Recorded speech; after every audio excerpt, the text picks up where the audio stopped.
12 ফেব্রুয়ারি vote হবে ভবিষ্যৎ নির্বাচনের মানদণ্ড। নয়াপল্টনে স্কুলে শিশু নির্যাতন, ব্যবস্থাপক গ্রেফতার, প্রধান শিক্ষক পলাতক। মহেশখালীতে ৭৫ কোটি টাকার অবৈধ চর ঘেরা জাল জব্দ।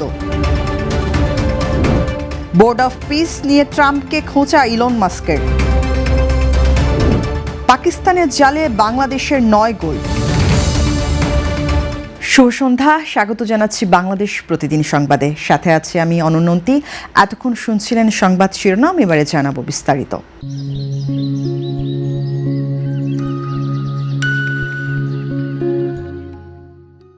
আগামী 12 ফেব্রুয়ারি অনুষ্ঠেয় জাতীয় সংসদ নির্বাচন ভবিষ্যতের সব নির্বাচনের জন্য একটি মানদণ্ড স্থাপন করবে বলে মন্তব্য করেছেন প্রধান উপদেষ্টা অধ্যাপক মোহাম্মদ ইউনূস। বৃহস্পতিবার রাষ্ট্রীয় অতিথি ভবন যমুনায় বাংলাদেশের সদ্য নিযুক্ত মার্কিন রাষ্ট্রদূত ব্রেন্ট ক্রিস্টেনসন প্রধান উপদেষ্টার সঙ্গে সৌজন্য সাক্ষাৎ করতে গেলে প্রধান উপদেষ্টা এসব কথা বলেন।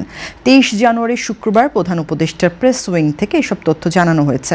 বৈঠকে আসন্ন জাতীয় নির্বাচন, শ্রম আইনের ব্যাপক সংস্কার, প্রস্তাবিত বাংলাদেশ যুক্তরাষ্ট্র শুল্ক চুক্তি, রোহিঙ্গা সংকট সহ বিভিন্ন বিষয় নিয়ে আলোচনা হয়। এ সময় প্রধান উপদেষ্টা বলেন, 12 ফেব্রুয়ারি নির্বাচন অবাধ, সুষ্ঠু ও স্বচ্ছ হবে।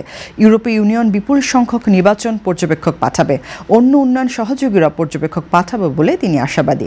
অন্তর্বর্তী সরকারের পররাষ্ট্র নীতির বিভিন্ন উদ্যোগ তুলে ধরে তিনি বলেন, আসিয়ানের সদস্যপদ পেতে বাংলাদেশ উদ্যোগ নিয়েছে। পাশাপাশি দক্ষিণ এশিয়া আঞ্চলিক ও অর্থনৈতিক সহযোগিতা জোরদার করতে সার্ককে কার্যকর প্ল্যাটফর্ম হিসেবে পুনরুজ্জীবিত করার প্রয়োজনীয়তার কথা তিনি উল্লেখ করেন।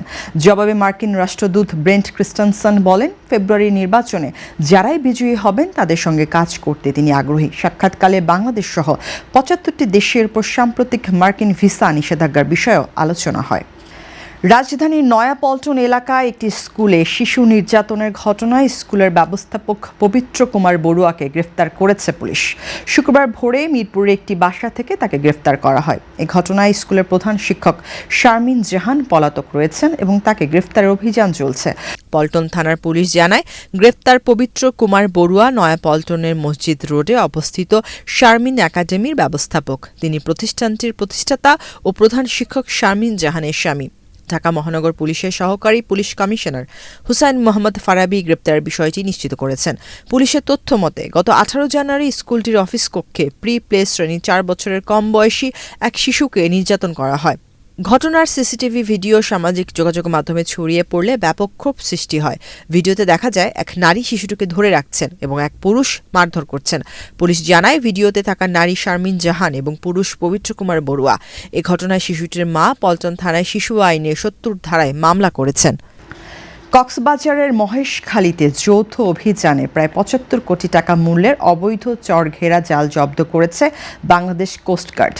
গোপন সংবাদের ভিত্তিতে কোস্টগার্ড স্টেশন, মহেশখালী ও মৎস্য অধিদপ্তরের সমন্বয়ে মহেশখালী থানাধীন জেলেপাড়া সংলগ্ন এলাকায় দিনব্যাপী একটি বিশেষ কম্বিং অপারেশন পরিচালনা করা হয়।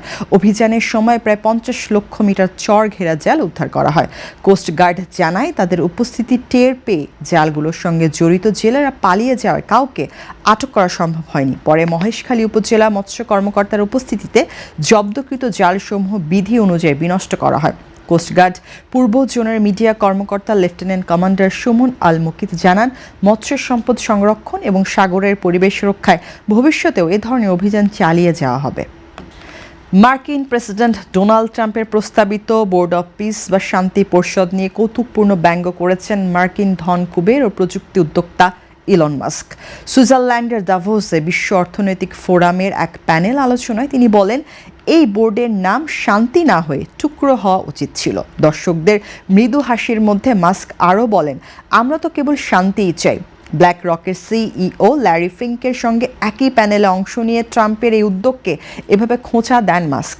ট্রাম্পের নেতৃত্বে গঠিত শান্তি পরিষদটি মূলত গাজা যুদ্ধবিরতি পরিকল্পনা তদারকির জন্য ভাবা হলেও পরের পরিধি আরও বিস্তৃত করার ইঙ্গিত দেওয়া হয়েছে। এতে ডজন খানেক দেশকে যুক্ত করার কথা বলেছেন ট্রাম্প। ইলন মাস্ক দীর্ঘদিন ধরে ট্রাম্পের মিত্র হিসেবে পরিচিত হলেও গত 1 বছরে তাদের সম্পর্ক নানা টানাপোড়েন দেখা গেছে। জনসম্মুখে বিবাদ ও পরে সমঝোতার পর যখন সম্পর্ক সম্পর্ক স্বাভাবিক হচ্ছে, ঠিক সেই সময় দাভোস মঞ্চে মাস্কের এই মন্তব্য নতুন করে আলোচনার জন্ম দিয়েছে। এছাড়া এর আগেও মাস্ক বিশ্ব অর্থনৈতিক ফোরামকে অভিজাতদের আড্ডা এবং সাধারণ মানুষের সঙ্গে বিচ্ছিন্ন একটি প্ল্যাটফর্ম বলে সমালোচনা করেছিলেন। সাফ ফুটসালে আগের ম্যাচে পাকিস্তানের কাছে হারে বাংলাদেশ পুরুষ ফুটসাল দল, আর আজ একই প্রতিযোগিতায় বাংলাদেশের নারীরা ৯-১ গোলে হারিয়েছে সে একই প্রতিপক্ষকে। এদিন প্রথমার্ধের আগেই পাকিস্তানের জালে ৬ গোল করেন সাবিনা, নীলুফা, ইয়াসমিনরা। হাফ টাইমের পর গোলের ব্যবধান আরও বাড়ায় বাংলাদেশ। হ্যাটট্রিকের দেখা পান অধিনায়ক সাবিনা খাতুন। এ জয়ে ৫ ম্যাচে ১৩ পয়েন্ট নিয়ে শিরোপা জয়ের সম্ভাবনা আরও বাড়ালো বাংলাদেশ। দ্বিতীয় স্থানে থাকা ভারতের সংগ্রহ ৪ ম্যাচে ৯ পয়েন্ট রয়েছে। প্রতিযোগিতার নিয়ম অনুযায়ী পয়েন্ট তালিকায় শীর্ষ দলের হাতে উঠবে শিরোপা। সে হিসেবে রোববার বাংলাদেশ তাদের ষষ্ঠ ম্যাচে মালদ্বীপকে হারাতে পারলেই চ্যাম্পিয়ন হবে। দর্শক, এই ছিল আজকের সংবাদ। সবশেষ খবর জানতে চোখ রাখুন বাংলাদেশ প্রতিদিন ইউটিউব চ্যানেল ও ফেসবুক পেজে। সবাইকে ধন্যবাদ।